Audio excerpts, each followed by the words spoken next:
Hello friends, welcome to Sai Sri academy. இன்றைக்கி நம்ம சேனலில் 7th ஸ்டாண்டர்ட் ஃபர்ஸ்ட் டெர்மில் டெல்லி சுல்தானேட் பற்றி பார்க்கலாம். இந்த லெசனில் இம்பார்ட்டண்ட் பாயிண்ட்ஸை நான் உங்களுக்கு பாயிண்ட் வைஸாக கொடுத்துருக்கேன். இதை நீங்கள் நோட் பண்ணி படித்தாலே போதும், இந்த லெசன் ஃபுல்லாக நீங்கள் கவர் பண்ணிக்கலாம். அப்படி இல்லை நீங்கள் டெக்ஸ்ட் புக்கை வச்சு அண்டர்லைன் கூட பண்ணி படிச்சிக்கலாம். டெல்லி சுல்தான்லேயே ஃபஸ்ட்டு மேஜரான 5 டைனஸ்டி ரூல் பண்ணும். First one slave dynasty 12062 to 1290. Khilji dynasty 12662 to 1287. Tughlaq dynasty 13202 to 1324. Sayyid dynasty 1411 to 1451. Lodi dynasty 1451 to 1526.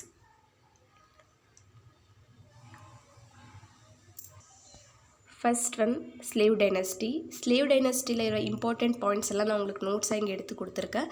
அதை நம்ம ஒன்று ஒன்றா பார்த்துட்டு போகலாம். In 12th century AD, Muslim ruler in India was ruled by Muhammad Ghori. 12th century ADயில் முஸ்லீம் ரூலரான முகமது கோரி இந்தியாவை rule பண்ணியிருப்பாங்க. He had a special slaves call பந்தகனா. அவங்களுக்கு பசங்க இல்லாத காரணத்தினால ஸ்பெஷல் ஸ்லேவ்ஸ் அப்பாயிண்ட் பண்ணி வச்சுருப்பாங்க. அவங்கள நம்ம பந்தகனான்னு சொல்லுவோம். பந்தகனா is a Persian term which means slave for military service. பந்தகனான்றது ஒரு பர்ஷியன் டேர்ம். அதோட மீனிங் என்னென்னா மிலிட்ரி சர்வீஸுக்காக ஸ்லேவ் எடுக்கிறது தான் பந்தகனா. முகமது கோரி டைட் இன் 1206. முகமது கோரி 1206 டெத் ஆகிடுறாங்க. After the death of Muhammad Ghori, one of his slave Qutbuddin Aibak conquered தான் டெரிட்டரி. முகமது கோரி டெத்துக்கு அப்புறமா அவங்களுடைய ஒன் ஆஃப் த ஸ்லேவான குத்துபுதீன் ஐபக்கை அந்த டெரிட்டரியை கன்கர் பண்ணிக்கிறாங்க. He was the founder of the slave dynasty. இங்கிலேருந்து தான் நம்மளுக்கு ஸ்லேவ் டைனஸ்டியே பிகின் ஆகுது. Slave dynasty is also called as Mamluk dynasty. Slave டைனஸ்டியோட இன்னொரு பேர் தான் Mamluk dynasty. Mamluk is a Arabic term which means slave. மமுலுக்குன்றது ஒரு அரபிக்கோடைய வார்த்தை. அதோட மீனிங் என்னென்னா slave. The 3 important rulers of the slave dynasty are Qutbuddin Aibak, Shamsuddin Iltutmish and Ghiyazuddin Balban.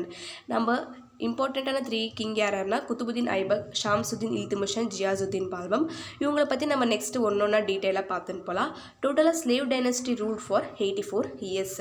Delhi சுல்தான்ல ஸ்லேவ் டைனஸ்டி 84 இயர்ஸ் இந்தியாவை ரூல் பண்ணியிருக்கு. Qutbuddin Aibak 1206 to 1210. 1206 Muhammad Ghori டெத்துக்கு அப்புறமாவே குத்துபுதீன் ஐபக் டெரிட்டரியை கன்கர் பண்ணதால் அவங்களுடைய ரூல் ஸ்டார்ட் ஆகுது. Aibak shifted his capital from லாகூர் டு டெல்லி. குத்துபுதீன் ஐபக் லாகூர்லேருந்து அவங்களோட கேபிட்டலை டெல்லிக்கு ஷிஃப்ட் பண்ணுறாங்க. Aibak led military campaign against the central and western Indo Gangetic plain in north India. Indo Gangetic பிளைனை வெஸ்டர்ன் இண்டோ கேஞ்சட்டிக் பிளைனை ஐபக்கோட மிலிட்ரி கேம்பெயின் கண்ட்ரோலில் வச்சுருப்பாங்க. அதே eastern Gangetic plain Bihar or Bengal was by Bakhtiyar Khilji. Eastern Gangetic பிளைனை Bakhtiyar Khilji military கேம்பெயினில் control பண்ணியிருப்பாங்க. Quwwatul Islam Masjid or mosque in Delhi by Aibak. Aibak டெல்லியில் இருக்கிற குவத்துல்லா இஸ்லாம் மாஸ்கை கட்டினவர் அவர் தான்.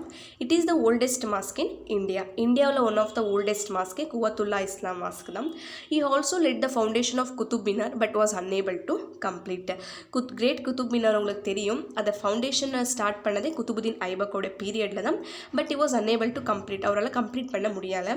Aibak tight in 1210 while playing polo accidentally fall from the horse.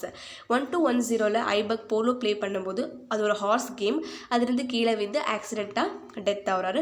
இங்கேக்கே ஐபக்கோடைய kinship முடியுது. ஒரு 4 இயர்ஸ் அவங்க கிங்ஷிப் ரூல் பண்ணியிருப்பாங்க. நெக்ஸ்ட் ஐபக்கு நெக்ஸ்ட்டு அவங்களுடைய மருமகனான இல்துமிஷ் ரூல் பண்ணுறாங்க. நெக்ஸ்ட் அதை பார்க்கலாம். Iltutmish the son in law of Qutbuddin Aibak. He was the military commander of Aibak. ஐபக்கோட மிலிட்ரி கமாண்டர் தான் Iltutmish. Aibak's son Aram Shah was proved incompetent, so the Turkish noble chose Iltutmish. Qutbuddin Aibak son இருப்பாங்க Aram Shah. But அவருக்கு அந்த கிங்ஷிப்போட கேப்பபிலிட்டி இருக்காததால் டர்க்கிஷ் நோபல்ஸ் என்ன பண்ணுறாங்க, இல்துமிஷ் அவனோட மருமகனான இல்துமிஷை அப்பாயிண்ட் பண்ணுறாங்க. Iltutmish organized Turkish nobility into a select group of 40 nobles known as Chahalgani or the 40. Iltutmish ஒரு ஸ்பெஷலாக ஒரு குரூப் ஆஃப் 40 நோபல்ஸை சூஸ் பண்ணுறாங்க. இது எதுக்குன்னா அவங்களோட கிங்டம் மெயின்டைன் பண்ணுறதுக்காக தான். அதுக்கு பேர் என்னென்னா சஹல்கனி இல்லைன்னா த 14 கூட கூப்பிடுவாங்க. Iltutmish granted iqtas lands to the member of his army. இந்த மாதிரி இல்துமிஷ் சூஸ் பண்ணியிருக்க அந்த நோபல்ஸ் இருக்கிறாங்களா அந்த 40 அவங்களுக்கு இக்தாஸ்னால் லேண்டு, அவங்களுக்கு அந்த லேண்டை அவங்க ப்ரொவைட் பண்ணுவாங்க. இக்தா holder is called இக்தாதர் R Mukti. இக்தா holder, அந்த இக்தா ஹோல்டர் இருப்பாங்களா அவங்களுக்கு பேர் என்னன்னு கூப்பிடுவோம்னா இக்தாதர் ஆர் முக்தி. இவங்களுடைய வேலை என்னென்னா அந்த ரெவென்யூவில் அந்த லேண்டில் வர ரெவென்யூவை கலெக்ட் பண்ணுறது தான். Iltutmish completed the Qutub Minar. நான் ஆல்ரெடி சொன்ன மாதிரி குதுபுதீன் ஐபக் ஸ்டார்டட் குதுப் மினார், பட் அவரால் கம்ப்ளீட் பண்ண முடியல. ஸோ அவரோட மருமகனான இல்துமிஷை குதுப் மினாரை கம்ப்ளீட் பண்ணுறாங்க. இல்துமிஷ் டைட் இன் April 1236 after ruling 26 years. Iltutmish 1236 death ஆகுறாங்க ஆஃப்டர் 26 years ஆஃப் கிங்ஷிப்பில். நெக்ஸ்ட்டு இவங்களோட டாட்டரான ரஸியா பவருக்கு வராங்க. இவங்களோட பீரியட் வந்து 1236 to 1240. Iltutmish son Ruknuddin Firoz was dead. So Iltutmish nominated his daughter Razia Sultan as his successor. இல்துமிஷுக்கு பையன் இருப்பான் ருகுதீன் ஃபிரோஸ், பட் அவங்களோட டெத் ஆகினதால ரஸியா சுல்தானை நெக்ஸ்ட் சக்சஸராக இல்துமிஷ் கொண்டு வருவான். Razia favour non Turkish nobles. Razia எப்பவுமே டர்க்கிஷ் நோபல்ஸை ஃபேவர் பண்ணாமல் நான் டர்க்கிஷ் நோபல்ஸை ஃபேவர் பண்ணுவான். Razia made it European slave named Jalaluddin Yaqut as the personal attendant. Razia European ஸ்லேவான ஜலாலுத்தீன் யக்கூத்தை அவனோட பர்சனல் அட்டெண்டண்ட்டாக சூஸ் பண்ணிக்குவா. Turkish noble murdered her in 1240. Turkish noble ரஸியாவை 1240 மர்டர் பண்ணுறாங்க. ஏன்னா அவங்களுக்கு ஆல்ரெடி ஒரு ஜெலஸ் இருந்திருக்கும். ஏன்னா நான் டர்க்கிஷ் நோபல்ஸை தான் அவள் ரொம்ப ஃபேவர் பண்ணுறதால அவங்க எல்லாம் பிளான் பண்ணி மர்டர் பண்ணிடுவாங்க அவளை 1240. நெக்ஸ்ட் வருது தான் Ghiyasuddin Balban, third important ruler of the slave dynasty. இவரோட பீரியட் வந்து 1266 to 1287. Balban abolished the 40 as it was his hostile. Balban and the 40 Iltutmish கொண்டு வந்த அந்த 40 என்ற கான்செப்டை அபாலிஷ் பண்ணுறாங்க. He established a department of spies to gather intelligent. இவங்க ஸ்பெஷலாக ஒரு டிபார்ட்மெண்ட்டை இது பண்ணுறாங்க, ஸ்பைஸ். இப்போ நம்ம ஸ்பை வைக்கிறோம்ல அது மாதிரி அவங்க ஸ்பைஸ்ன்ற ஒரு டிபார்ட்மெண்ட்டை கேதர் பண்ணுற அங்கே என்ன இந்த கிங்ஷிப்பில் என்ன நடக்குது அந்த கிங்டமில் என்ன எடுத்து பார்க்குறதுக்காக. Ulugh Khan, a grandson of Genghis Khan and a Mongol viceroy in Iran, for the assurance of not advance behind Sutlej. Ulugh Khan grandson of Genghis Khan. Genghis கானோட பேர் அந்த உலுக் கான். அவரோட மங்கள் வைஸ்ராய் ஈரானில் இருப்பார். அவர் ஒரு அஷூரன்ஸ் கொடுப்பாரு. எப்படின்னா பால்பனுக்கு உங்களோட சட்லேஜ் பிளேஸை நாங்கள் எந்த காரணத்துக்கும் இது பண்ண மாட்டோம், கேப்சரோ என்னவோ அட்டாக் பண்ண மாட்டோம்னு. Balban built forts to guard empire against the Mongol attacks. Balban ரொம்ப கோட்டைங்க கட்டி அதை ஒரு ப்ரொடெக்ஷனுக்காக கட்டுவாங்க, ஏன்னா மங்கோல் அட்டாக்ஸ்லேருந்து ப்ரொவைட் பண்ணிக்கிறதுக்காக. Balban patronised the famous Persian poet Amir Khusro. உங்களுக்கு தெரிஞ்ச மாதிரி இந்த famous Persian poet Amir Khusro எந்த பீரியடில் யாரோடைய பீரியடில் இருந்தாங்கன்னா பால்பனுடைய பீரியடில் தான். இது ஒரு இம்பார்ட்டண்ட்டான கொஷன். எப்போவுமே டிஎன்பிசி எந்த ஒரு காம்படிட்டிவ் எக்ஸாம் ஓரியன்டட்லும் இந்த மாதிரி கொஷன்ஸை கேட்பாங்க. எந்த ஒரு பீரியடில் எந்த போய்ட் யார் பீரியடில் இருந்தாங்க அப்படின்னு. பால்பன் டைட் இன் 1287. பால்பனுடைய டெத்து 1287 ஆகுது. Balban son Kaiqubad turn out to be weak. பால்பனுடைய பழைய கைகுபாத் அவ்வளோ ஒன்றும் சொல்லிக்கிற அவ்வளோ பவர்ஃபுல்லான கிங் அல்ல. 1290 Malik Jalaluddin Khilji, the commander of the army as the office of Naib. Next 1290 Jalaluddin Khilji என்ன பண்ணிடுறான், அவன் ஒரு கமாண்டர் ஆஃப் த ஆர்மி ஆயிருப்பான், அவனே ரூலுக்கு வந்துடுவான். Therefore the Khilji dynasty came to power. Next இங்கிலேருந்து தான் கில்ஜி டைனஸ்டி பிகின் ஆகுது. கில்ஜி டைனஸ்டி. ஃபஸ்ட்டு கில்ஜி டைனஸ்டியில் famous ruler the Jalaluddin Khilji 1296 to 1316. இதான் இவருடைய period. Jalaluddin nephew Alauddin the governor of காராம். ஜலாலுத்தீனுடைய நெஃப்யூனா அவங்களுடைய சித்தப்பா பெரியப்பா பையன் அந்த மாதிரி இருக்கிற அல்லாவுத்தீன் த கவர்னர் ஆஃப் காரான்ற பிளேஸோட கவர்னராக அவரை அப்பாயிண்ட் பண்ணியிருப்பார். Jalaluddin as a mini military camp against one of his significant military expedition was against the Deccan Kingdom Devagiri. Jalaluddin Deccan kingdom தேவகிரியை எதிர்க்கிறதுக்காக அவங்களோட மினி மிலிட்ரி கேம்பெயினை சிக்னிஃபிகண்ட்டாக அவங்க பவர் பண்ணி வச்சுருப்பாங்க. But Alauddin defeated Yadava king Ramachandra and plundered the city. Alauddin அவரோட நெஃப்யூவான அல்லாவுதீன் என்ன பண்ணுறாங்க, யாதவ கிங் ஆஃப் ராமச்சந்திராவை டிஃபீட் பண்ணிட்டு அந்த சிட்டியை இவங்க பிளண்டர் பண்ணிடுறாங்க. Alauddin Khilji killed Jalaluddin after buying a prominent noble and he declared himself as a sultan of Delhi in 1296. தன்னுடைய சொந்த நெஃபிவான ஜலாலுத்தீன் கில்ஜியை அலாவுதீன் கில்ஜி கொன்னுட்டு அவங்கள டிக்ளேர் பண்ணிக்கிறாங்க நான் தான் வந்து சுல்தான் ஆஃப் டெல்லியோட சுல்தான் நான் தான் இன் 1296. நெக்ஸ்ட்டு அலாவுதீன் கில்ஜியோட பீரியட் வந்து 1296 to 1316. Alauddin Khilji consolidated the Delhi Sultanate. Malik Kafur entered the southern part to took even the distance Madurai in 1310. ஃபேமஸான கொஷன் மாலிக் கஃபூர் யாருடைய மிலிட்ரி கமாண்டர்னு இது ஃப்ரீக்வெண்ட்டாக ஆஸ்க் பண்ணியிருக்க கொஷன். இந்த மாதிரி உங்களுக்கு ஃப்ரீக்வெண்ட்டாக வர கொஷன்ஸை நான் சொல்கிறேன். இதே மாதிரி நீங்கள் ரிலேட்டட் பண்ணி நெக்ஸ்ட் வர முகலாயஸ் மராட்டாஸ் அந்த மாதிரி எல்லாத்துக்கும் நீங்கள் படிச்சுக்கோங்க. மாலிக் கஃபூர் தான் அலாவுதீன் கில்ஜியோடைய மிலிட்ரி கமாண்டர். அவர் என்ன பண்ணுறாருன்னா southern part up to Madurai, இது நார்த்தில் நடந்துன்னு இருக்கிறது டெல்லி, உங்களுக்கு ஆல்ரெடி தெரியுது Delhi sultan. But first time Malik Kafur enter to southern part Madurai வரைக்கும் வந்திருக்காரு. எங்கன்னா 1310. The Yadavas of Devagiri, the Kakatiyas of Warangal, and the Hoysalas of Dwarasamudra, and the Pandyas of Madurai accepted Alauddin suzerainty. இந்த ரூலர்ஸ் எல்லாம் அலாவுதீனை accept பண்ணிக்கிறாங்க. Alauddin established a system of forces procurement for food grains for Delhi and other Grecian centers. Alauddin died in 1316. Alauddin 1316ல death ஆகிறார். After the failure of the successor the டுக் dynasty came to power. After the failure of this யாருமே அவ்வளோ ப்ராமினெண்ட்டாக எஃபிஷியண்ட்டாக இல்லாத காரணத்தினால Khilji dynasty இங்கே எண்ட் ஆகுது. Next Tughlaq dynasty came to power. Ghiyasuddin Tughlaq founder of the Tughlaq dynasty. And sack of Chittor in 1303. Sack of Chittor 1303 நடக்குது. இந்த மாதிரி இயர்ஸ் வர கொஷன்ஸ் எல்லாம் நீங்கள் டீப்பாக பார்க்கணும். ஏன்னா இந்த மாதிரி fill in the blanks or match the ஃபாலோயிங்கில் கேட்டு நம்மளுக்கு கொஷன்ஸாக கேட்கலாம். ஒரு ஸ்பெல்லிங் மிஸ்டேக்காக இருக்குது, அது ஃபாஸ்ட்டாக டைப் பண்ணதால் அதை கொஞ்சம் கரெக்ஷன் பண்ணிக்கோங்க. அதே மாதிரி எனக்கு கொஞ்சம் கோல்டாக இருக்கிறதால என் வாய்ஸ் அப்படி டிஸ்டர்பாக இருக்கிற மாதிரி இருக்கும். நெக்ஸ்ட் டைம் நான் கரெக்ட் பண்ணிக்கிறேன். நெக்ஸ்ட் இங்கிலேருந்து Tughlaq dynasty begin. Tughlaq dynasty 1320 to 1324. 4 years அவ்வளோதான் துகுலக் டைனஸ்டியோட period. Ghiyasuddin Tughlaq son of Junna Khan to fight against Warangal. Ghiyasuddin துகுலக்கோட சன் ஜுன்னா கான் வாரன்களுக்கு எதிர்க்கவா போர் பண்ணி நிற்பாங்க. It defeated Prataparudra of Warangal. Prataparudra of வாரன்களில் ஜுன்னா கான் டிஃபீட் பண்ணிடுவான். Alauddin killed uncle Junna Khan said to have killed his father and ascended the throne with the title Muhammad bin Tughlaq in 1325. Junna Khan Alauddin defeat பண்ணிவிட்டு அவனோட பேரை மாற்றிக்கணும் முகமது பின் துகுலக். அவரோட பீரியட் வந்து 1325 to 1351. He shifted his capital from Delhi to the center of the kingdom Devagiri. அவர் என்ன பண்ணுறாரு, டெல்லியிலேருந்து அவரோட கேபிட்டலில் தேவகிரிக்கு ட்ரான்ஸ்ஃபர் பண்ணுறாங்க. He also changed the capital name as தௌலத்பாத். அதோட நேம் கூட சேஞ்ச் பண்ணுறாங்க தௌலத்பாத். Ibn பட்டுட்டா the Marco traveler who was the Sultan returned to Delhi. இந்த டைமில் ரொம்ப ஃபாரின் ட்ராவலர்ஸ் விசிட் பண்ணியிருப்பாங்க இந்தியாவை.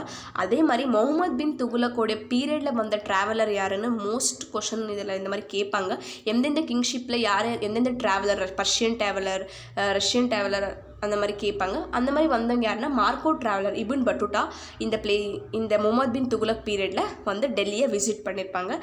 He found Delhi empty, abundant and had better small population. அவர் வந்து பார்க்கும்போது டெல்லி ஃபுல்லாக எம்டியாக இருக்கும். ஏன்னா முகமது பின் துகுலக் தான் டெல்லியில் இந்த கேபிட்டலை தேவகிரிக்கு ஷிஃப்ட் பண்ணியிருக்கிறதால டெல்லியில் எல்லாமே எம்டியாக இருக்கும். கொஞ்சம் எங்கெங்கே கொஞ்சம் பாப்புலேஷன் அவ்வளோதான் இருக்கும். People march 40 days to Daulatabad from Delhi. People கிட்டத்தட்ட 40 days மார்ச் வந்து 40 days மார்ச் பண்ணியிருக்காங்க டெல்லி டு தௌலத்பாதுக்கு.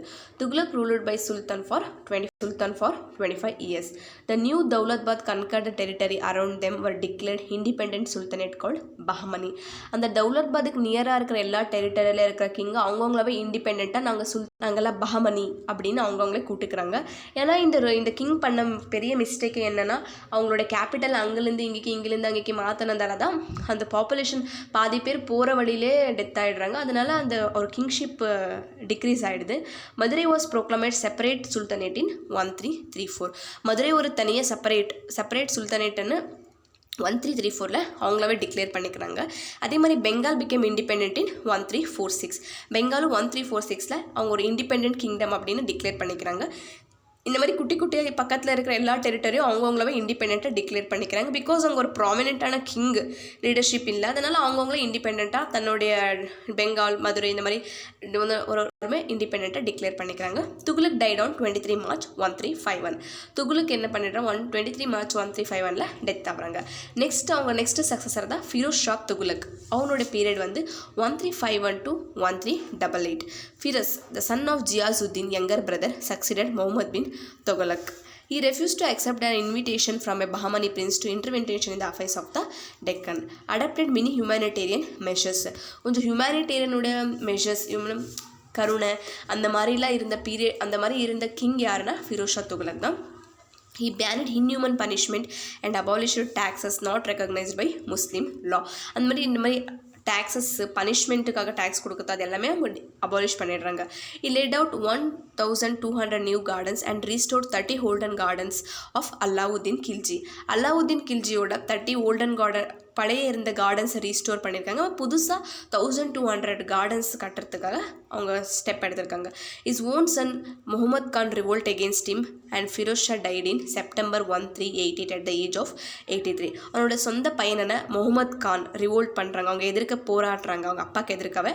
அப்படியே ஃபிரோஸ் ஷா என்ன ஆகிடுறாங்க 1388 செப்டம்பரில் டெத் ஆகிடுறாங்க. அவங்களோட ஏஜ் என்ன வந்தால் 83. நெக்ஸ்ட்டு இங்கேயே துகுலக் டைனஸ்டி முடியுது.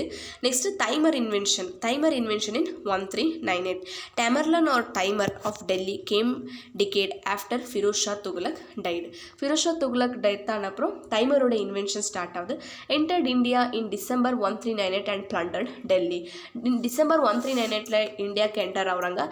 அங்கே ஒரு ப்ராமினெண்ட்டான கிங் இல்லாத காரணத்தினால அவங்க டெல்லியை பிளண்டர் பண்ணிக்கிறாங்க. நெக்ஸ்ட் வர்த்தா Sayyid dynasty. Next the 4th dynasty of Delhi sultan is Sayyid dynasty. இதோட பீரியட் வந்து 1414 to 1451. Timur left Khizr Khan as the governor of the territory. Timur நான் சொன்ன மாதிரி தைமர் டெல்லியை பிளண்டர் பண்ணிவிட்டு அவளோட கவர்னரான கிசர் கான் அந்த டெரிட்டரியை பார்த்துக்கோன்னு சொல்லிட்டு விட்டுட்டு போகிறாரு. He founded Sayyid dynasty. அவரே டிக்ளேர் பண்ணிக்கிறார் நான் ராஜன்னு. ஸோ அவர் சையத் டைனஸ்டியோட founder. 1414 which lasted till 1451. Alauddin Alam Shah updated throne in 1451. 1451க்கு அப்புறமா அலாவுதீன் அலம் ஷா த்ரோனுக்கு வராரு. Next the last dynasty is Lodi dynasty 1451 to 1526. In 1489 Bahloollah Lodi was succeeded by Sikandar Lodi. Sikandar was a patron of arts and learning. He founded the city of Agra and made his capital. இது ஒரு இம்பார்ட்டண்ட்டான பாயிண்ட்டும். ஆக்ராவை கேபிட்டலாக பண்ணது யார் found பண்ணதுன்னு கேட்டால் Sikandar Lodi. He died in 1517 and was succeeded by his son Ibrahim Lodi. 1517 Sikandar Lodi death ஆகிறாரு. Next அவருடைய சன்னான இப்ராஹிம் லோதி பவரில் வராரு. Lodi defeated by Babur in 1526 in the Panipat battle. நம்மளுக்கு தெரிஞ்ச மாதிரி இந்த Mughal started by Babur. First Panipat போரே 1526. அது யாருக்கு நடுவில்னா டெல்லி சுல்தானுடைய லாஸ்ட் கிங்கான இப்ராஹிம் லோதிக்கும் அப்புறம் முகலாயர்ஸோடைய ஃபஸ்ட்டு கிங்கான பாபருக்கும் நடக்கிறது தான் first battle of Panipat. Delhi Sultan ended by Babur with the establishment of the Mughal emperor in India. இதோட டெல்லி சுல்தானுடைய டைனஸ்டி கம்ப்ளீட் ஆகுது. நெக்ஸ்ட்டு பாபரோட இன்வேஷனால் முகல் எம்பரர் ஸ்டார்ட் ஆகுது. நெக்ஸ்ட் நம்ம இதோட டெல்லி சுல்தான் லெசன் கம்ப்ளீட் ஆகுது. இதுதான் இந்த டெல்லி சுல்தான் லெசன்ஸில் இம்பார்ட்டண்ட் பாயிண்ட்ஸ். இதை நீங்கள் நோட்ஸ் எடுத்து படித்தாலே போதும், நீங்கள் டெல்லி சுல்தான்ஸ் ஈஸியாக கவர் பண்ணிக்கலாம். அப்படி இல்லைனா நீங்கள் அண்டர்லைன் பண்ணி படிச்சிக்கலாம். இதே மாதிரி நான் ஒரு லெசனுக்கும் உங்களுக்கு இம்பார்ட்டண்ட் பாயிண்ட்ஸை தரேன், நீங்கள் அதை நோட் பண்ணிக்கோங்க.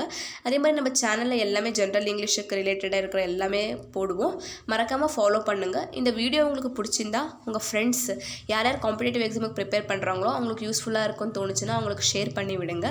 தேங்க்யூ ஃபார் வாட்சிங்.